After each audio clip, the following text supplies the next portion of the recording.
Good evening, everyone. Happy Monday. I'm Elizabeth George, Chief Membership Officer with the American Guild of Organists, and I'm so glad you could join us tonight. I am surrounded by a group of subject knowledge experts, people that are at the top of their field in all of the different areas we're going to talk about tonight, where they can help you. And we'll show you where you can submit a request for assistance. They'll share some of the work they've done with other people and the successes they've had. And I'm really not going to do a lot of talking, but I will tell you that this is being recorded, and a link will be shared probably within the next 48 hours with you. And we do want you to post questions in the Q&A. I'll be monitoring that. I think we should just get started. And you know what? If I didn't say this, but why don't we just have our panelists introduce themselves? Lynn, do you want to start? Sure. Sure. My name is Lynn Francisco. I am the director of the marketing committee, National Marketing Committee. I also serve with the technology, chapter specialist, helping out with technology as well. So those areas. I'm also the dean of the Durham Chapel Hill chapter. Okay, so we're in the same area, Mark. We'll go to you. Very same area. Just a few miles away from Lynn. I'm Mark Anderson. I am the former dean of the Raleigh, the Central North Carolina chapter, and I serve on the finance committee and a specialist, as well as the chapter leadership specialist committees. Thank you.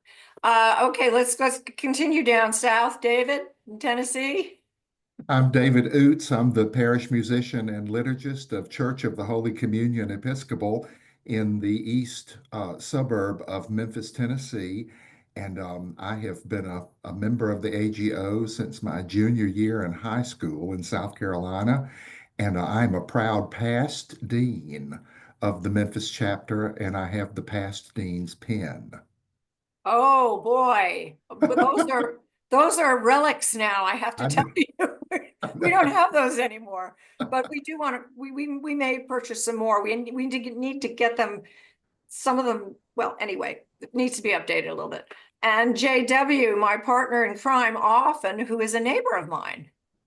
Well, good evening, everyone. I'm JW Arnold, and I am the marketing communications specialist for the AGO and the author of the Weekend Organist column in TAO magazine.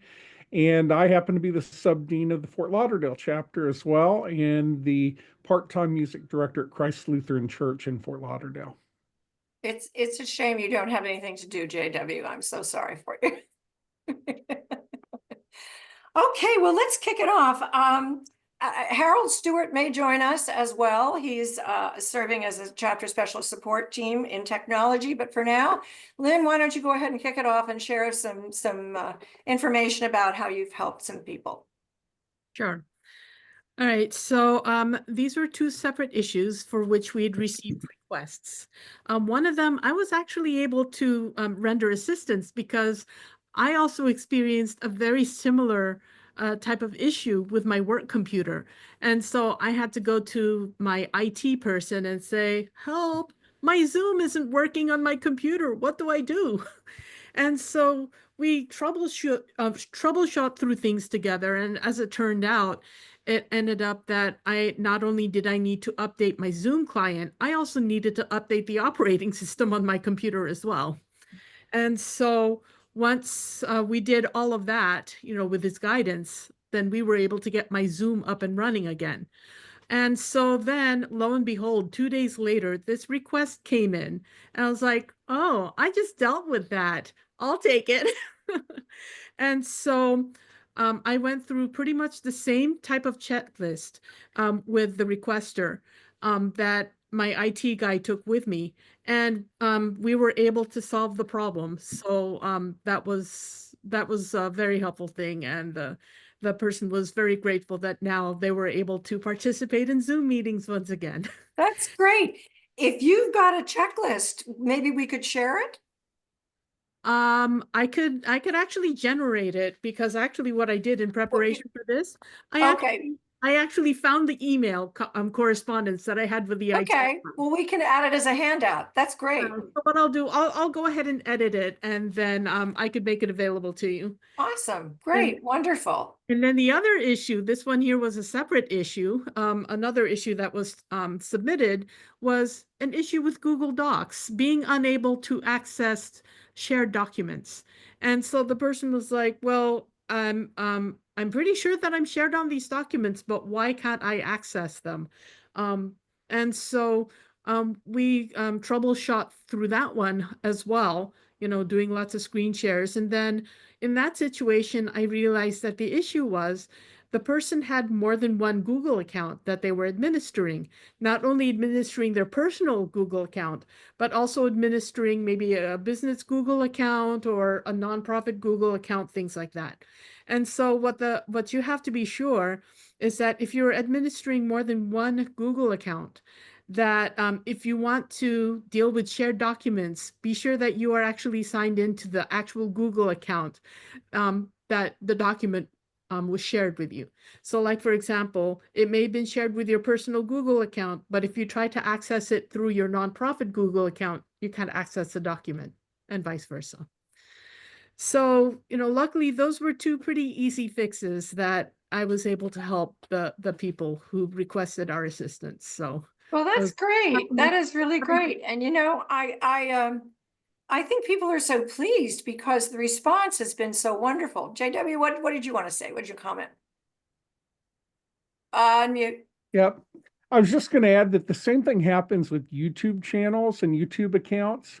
And so in the same way that the chapter leader that Lynn was helping had difficulty with that. I mean, even I find myself not having myself working in the right part of YouTube to get to the videos that I want to work with. So just want to call that out as well and amplify what Lynn said about really being aware of which account you're working on.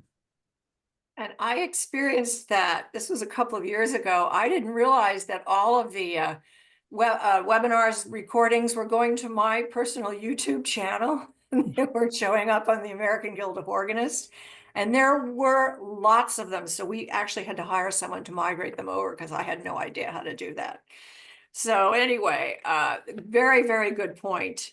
David, want to share anything? Or you always are, you're never at a loss for words. I've been asked to speak for to three specific things. I'll try to make them brief. So no, because I think I'm the only one that has three. But the first thing I've been asked to speak to is chapter organ study scholarships for high school students, which the Memphis chapters had one for years and years and years. And secondly, to speak to the issue of trying to keep programming strong if your AGO chapter covers a large geographic area, and lots of chapters in this country have to deal with that, Memphis included. And the third one is to talk about chapter operating procedures and how the list of officer duties can be simplified a little bit. So let me talk about, actually, let me start with that one. When I was dean in 2010 here in Memphis, we revised the chapter operating procedures. They like for chapters to revise those operating procedures more often than not, as we all know. So it's something that comes up, fairly, frequently. When the Memphis chapter did it in 2023, 24, someone on the committee that was revising the chapter operating procedures had the idea of reading the officer duties and pulling out the specific duties of each office, making them bullet points, and producing a little stapled together letter size folded handbook for the chapter officers. And it has been wildly successful and greatly received. I'm a extreme J-type on the Myers-Briggs test, so I don't have any trouble reading the chapter operating procedures, but I know everybody's brain doesn't work that same way, and some people like to see, just bullet points of the things that they are responsible for.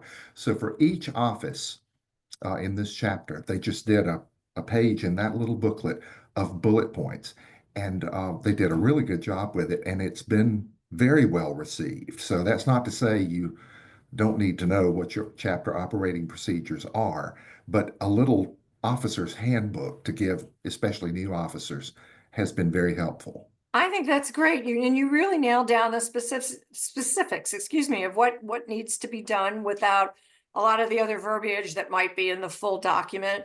And it's interesting. I was reminded, Mark, we've talked a lot about the board team handbook.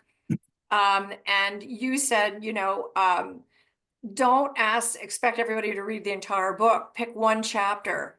And again, narrow it down to the key elements of what they're talking about, which I think makes perfect sense, because we all are so busy. We're all multitasking today that we don't have the time that we used to. So I thought that was a great idea. David, what else? Secondly, the Memphis chapter, we are the capital of the Mid-South. Nobody quite knows where the Mid-South is, but they call us the capital of the Mid-South. But Memphis is at least 2 or 3 hours away from every other major city. So St. Louis is 4 hours up the road. Jackson, Mississippi is 2.5 hours down the road. Little Rock is 2.5 hours to the west. And Nashville is 3 hours to the east.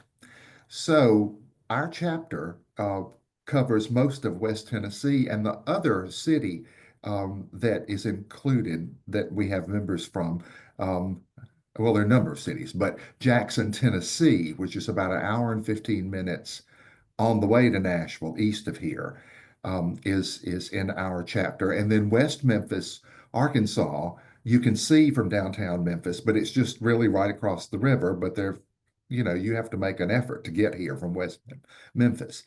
And then everything radiates in Memphis from the river. So all of our bedroom communities are all out east, as we say. And so if we wind up having all the programs in the city of Memphis, people have to drive from long, long distances. And so this chapter, and this is not anything that I tried to continue it in 2010, but we really make a concerted effort to move the locations of our programs all around the metropolitan area. For example, if we have a program at one of the big east suburbs, that means the Jackson people only have to drive 45 minutes rather than 1 hour 15, that kind of thing. Downtown programs, West Memphis, Arkansas people just have to pop across the river and we're at a church downtown. So I know there are chapters that have state, huge geographic areas, and that's a problem unto itself that technology can probably help us with. But as far as locations, we just always thought it was important to change up the venues and move them around town, and that seems to have worked well. You are so right. You've struck a chord, because there are several chapters that are experiencing this with membership that is just so spread out. And in fact, this year, Kathy Meyer, who is dean of the Boston chapter, I was doing a strategic planning session with them, and that's what was frustrating them, is that their members are all over the place. And so she set up a series of dinners with the deans. And so she's going into different areas where there are members that won't have to drive far, that it's easy to park in, and just whoever wants, extends an invitation and they come and have dinner. And she's getting to know people in areas that, and bringing people together in areas that might not have had the opportunity to. So I think what you're doing is great. I hope that there are some out there who, when they hear this recording, will think of that. Well, and finally, once again, this scholarship in the Memphis chapter predates my 22 years here, but the Memphis chapter has a scholarship for organ study with private teachers who are members of the AGO.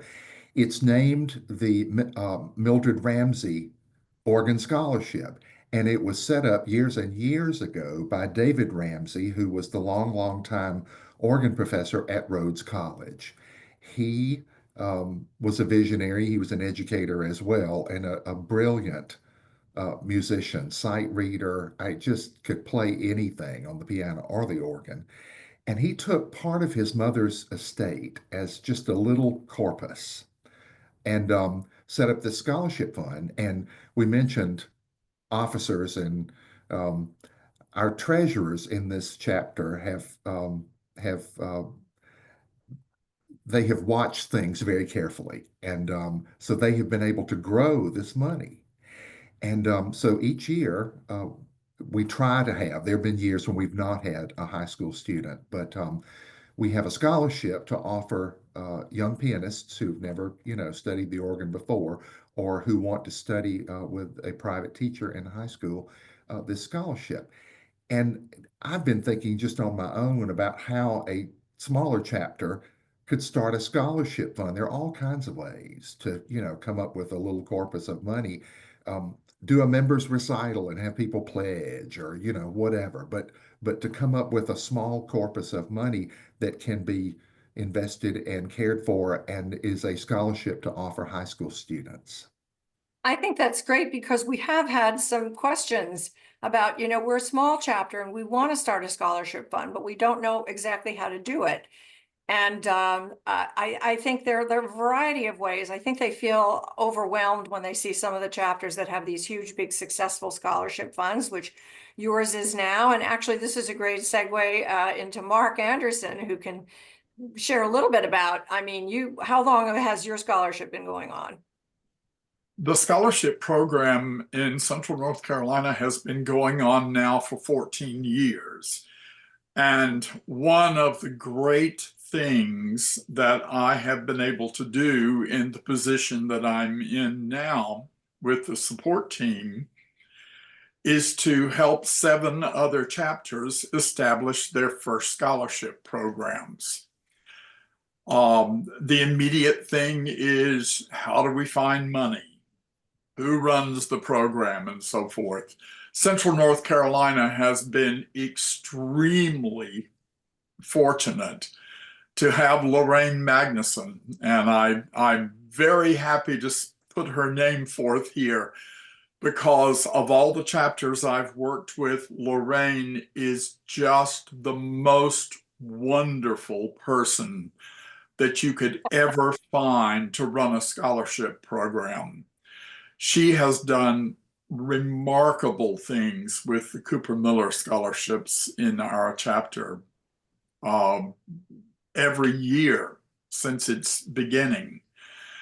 And one of the most important things is I've been able to help several chapters begin to fundraise so that they can find the funds to start these scholarships, and helping them understand the importance of these scholarship programs.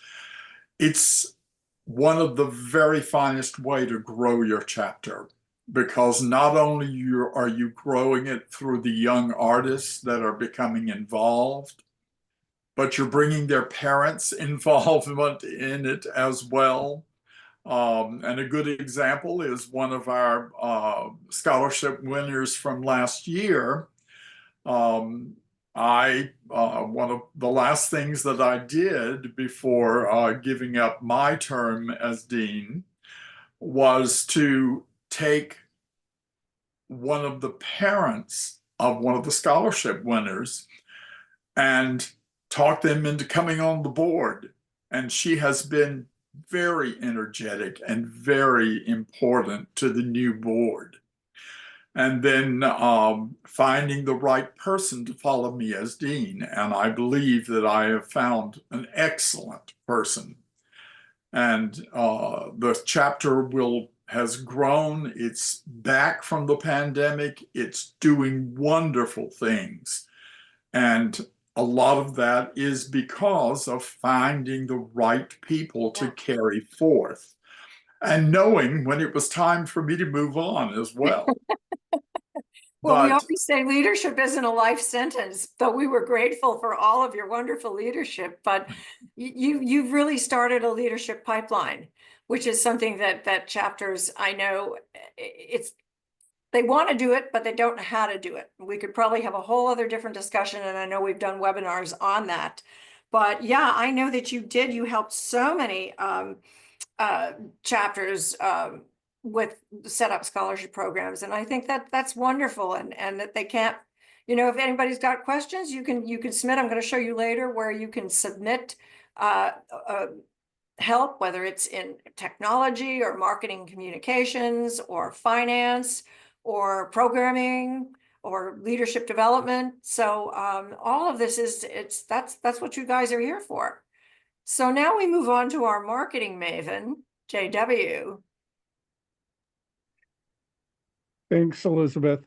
I've found that over the past year or so since we launched the chapter specialist support teams, that most of the inquiries that come my way are generally geared at social media and chapters that want to improve their footprint on Facebook and Instagram, and seeking some guidance in how to do a better job of reaching the folks out there in cyberspace that might be interested but don't know about the AGO or their chapter.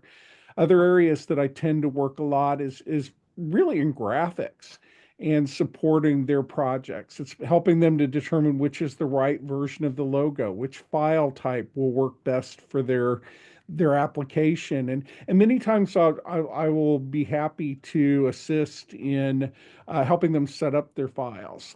So anything that goes along with communication typically kind of falls in my ballywick. And I found that we just find some time and we work through it. And that's one of the great things about Zoom. We can share screens and actually go through the process, and I can show them the steps.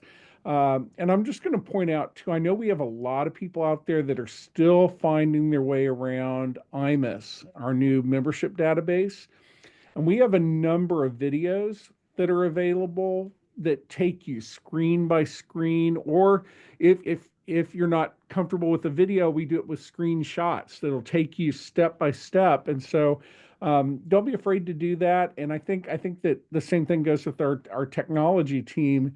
They're very eager to help you work through these questions and show you where to find those links that are so important to your chapter operations.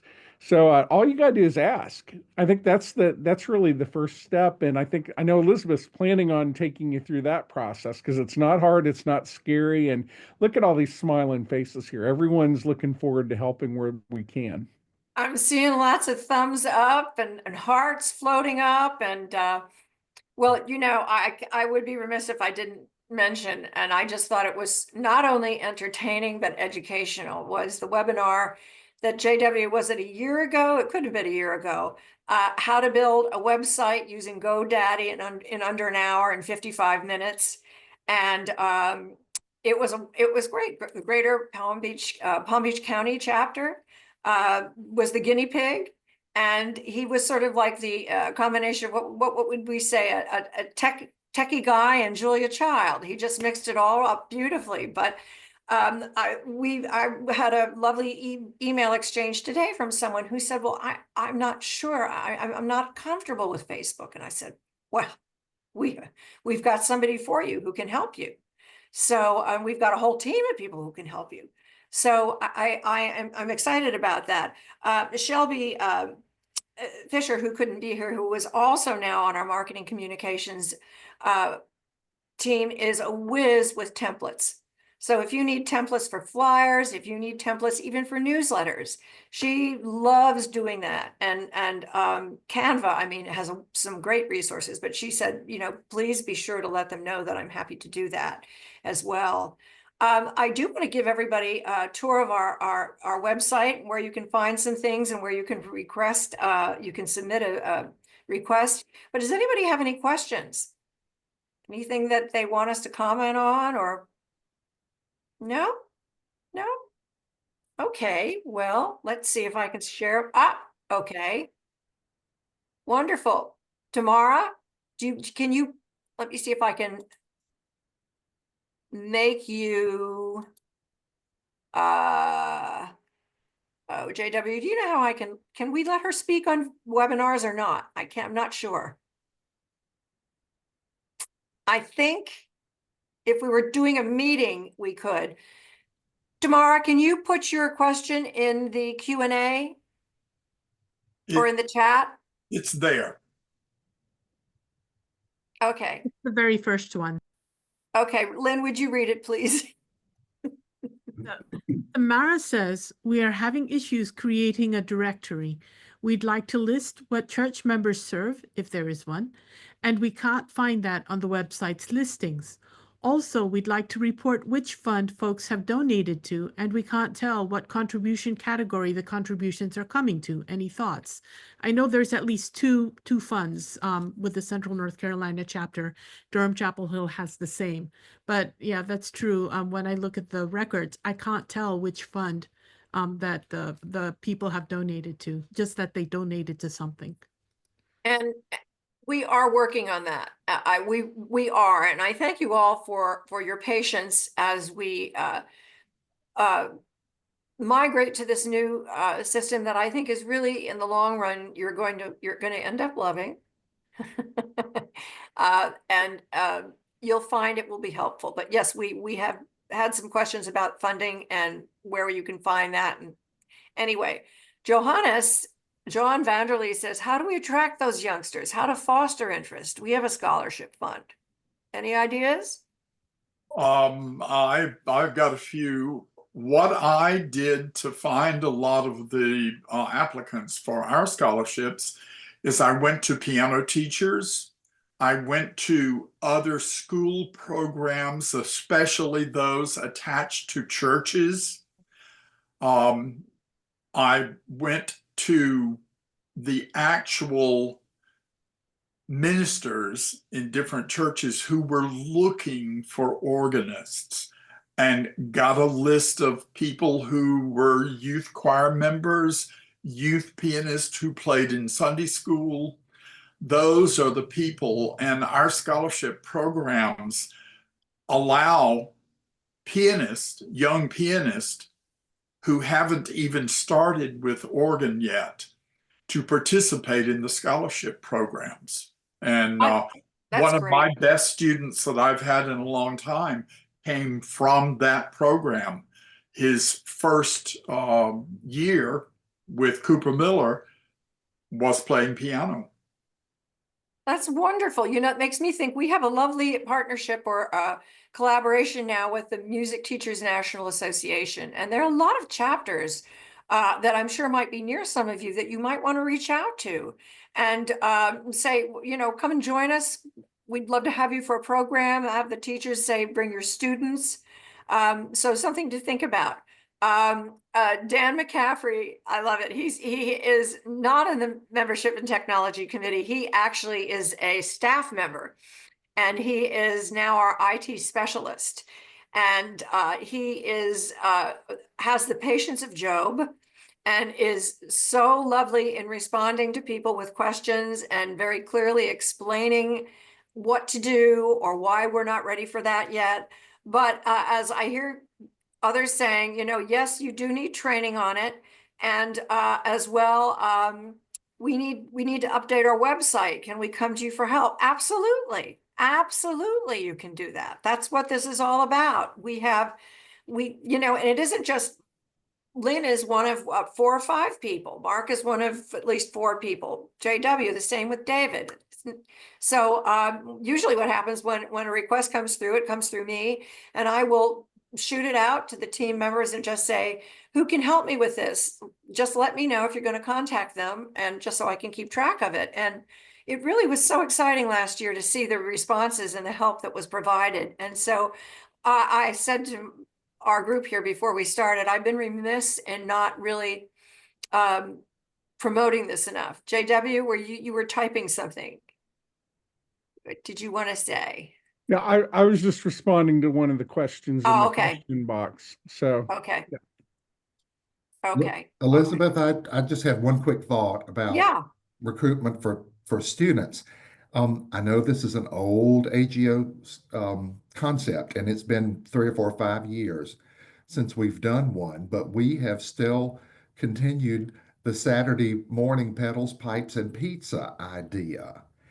And um, uh, sometimes kids are more excited to go to a local college or university campus than they are just a church. I mean, we have big churches in town, I know, but we have tried to spruce it up a little bit by going to Rhodes College or the like, and have people come. Everybody knows what pedals, pipes, and pizza is, um, but the invitations have all gone to piano studios in town. That's what a great marketing strategy. I love that. I'm just gonna, someone posted, there are members of my chapter's board who say they do not think we should have a Facebook page because it is not secure. But we really need to be in social media. What do you think? JW, what are your thoughts on that? Well, I think social media is so important, and that's the way many people are getting their news today. Uh, and I think that the issue of security is more about, am I putting something up that's private or something that's public? And so I would encourage chapters to think of Facebook a couple of ways. I mean, first, there's a Facebook page, which is really it's kind of your newspaper on Facebook. What you put on is the information you put on, um, and generally people they can comment on your posts, but they're not posting their posts on your page because it's a very kind of mostly one way type of communication. The other type of Facebook presence is a group, and there are several chapters that maintain an open Facebook group, and that has that kind of back and forth that can be very vibrant and a great forum for sharing ideas and information, but it also opens you up to the possibility that you may have some moderation to do as well, depending on what might be posted. I'm Absolutely. happy to speak with a chapter about how they might use Facebook more effectively for their use. I think that when you look at demographics, most of our members, our regular members and our special members, seem to be uh, fairly present on Facebook. As you get younger, our younger millennials and Gen Z members, they tend to hang out more on Instagram. And so you'll want to look at your chapter and sort of say, well, where are our members? I mean, there's no sense maintaining 3 or 4 different social media sites if most of your members are really in one place. And that's a good way to get started and get comfortable with it. So yeah, just reach out. I'd be happy to talk to you. In fact, I just spent some time with a chapter leader from Massachusetts a couple of weeks ago, working through their new social media sites and getting them up and going. And it's been fun to watch as they've gotten more comfortable with it and experimented. I mean, the good thing is you put it up there, you give it a try, you can always hit delete. And that's the great thing. I mean, for the most part, I mean, nothing ever truly goes away once it's on the internet, but for all practical purposes, um, it can be done. So you don't have to be afraid of it. But let's talk. Okay, well, that's a good segue because I'm going to share my screen now. And let's see if I can get, what happened? Okay, I'm going to stop sharing. I had our AGO website up. And here we go. Oh, they're asking me to sign in. Okay, security here. All right.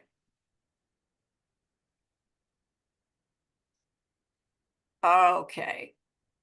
Now I'm going to share my screen with you.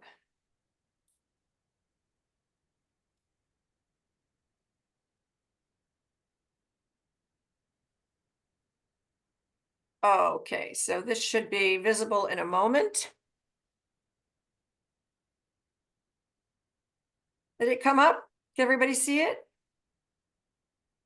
It's taking a Mhm. while. That's because I have a very slow computer. Hint, hint, AGO, I need a new one. I don't know, maybe I'll do some There we bake go. sales in our lobby. There it is. Okay, so we're up there now, right? So you have to sign in, and we have a document center here that JW created. So we're going to go to the document center.